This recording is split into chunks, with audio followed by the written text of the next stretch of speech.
certains qui l'avaient tant combattu se sont émus d'une éventuelle non-application pour ce deuxième trimestre.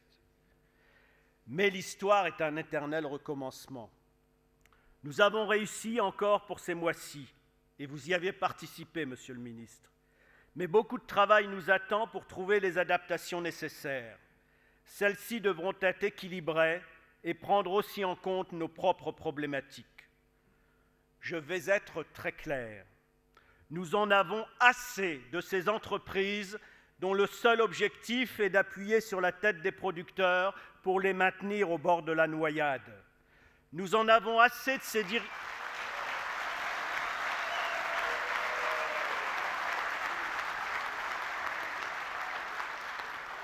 Nous en avons assez de ces dirigeants qui nous font des grands discours sur les bienfaits de la loi du marché, à la seule condition que cette même loi ne s'applique pas à eux-mêmes et à leurs actionnaires.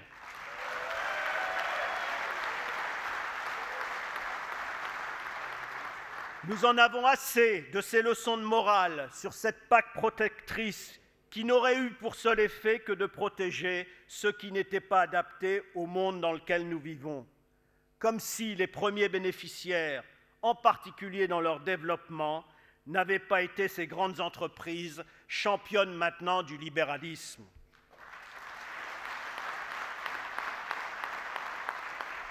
Alors attention, les producteurs ne se laisseront pas asservir. Les producteurs combattront toutes celles et tous ceux qui contribueront à dévaloriser notre production. Distributeurs, transformateurs, le prix du lait aux producteurs en 2010 doit sensiblement augmenter.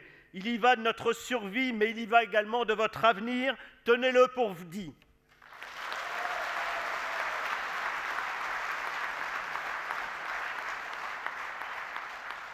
On nous parle beaucoup compétitivité. Je répète qu'il s'agit d'une chose complexe, qu'il convient d'analyser et qui ne peut se résumer au simple coût de la matière première.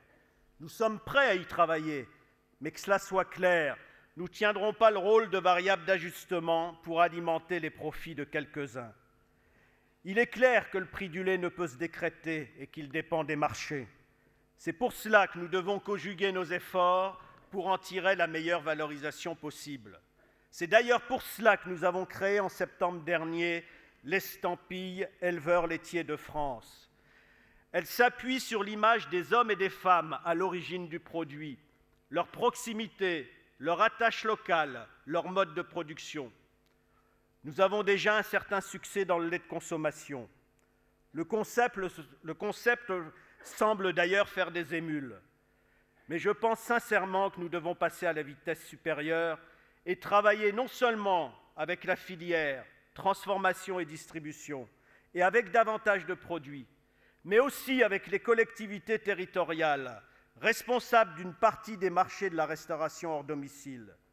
On ne peut quand même pas, dans les réunions électorales, nous dire qu'on nous aime, et en même temps, à l'époque où le développement durable prend toute son importance, garnir les cantines scolaires de produits venant de l'autre bout du monde.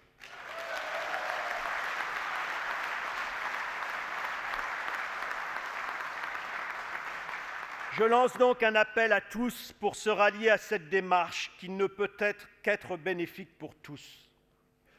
Nous sommes également convaincus que la question du prix du lait ne peut plus se raisonner sans une approche de filière sur les volumes mis en marché.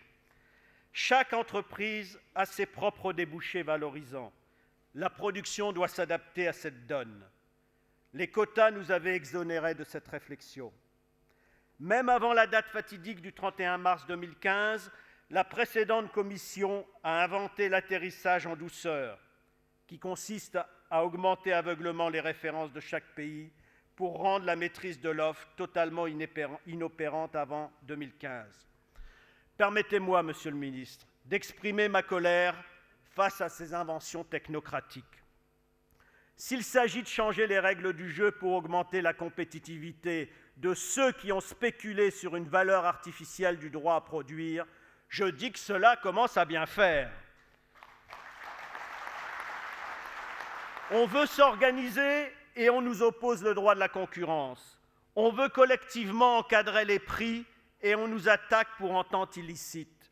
On veut faire coller les volumes au marché et on nous regarde comme des perdants. Pendant ce temps, on laisse des monstres monopolistiques se créer, on augmente les quotas pour blanchir la spéculation et on laisse des centrales d'achat transfrontalières se créer. Cela suffit.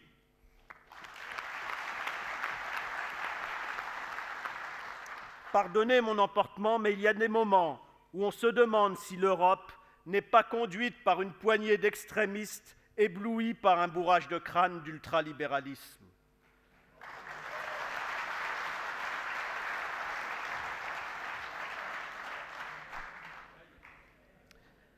Mais cela ne veut pas dire que nous baissons les bras, bien au contraire.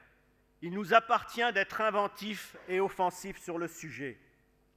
Nous en avons largement débattu hier et nous sommes prêts à engager la réflexion sur un système qui engage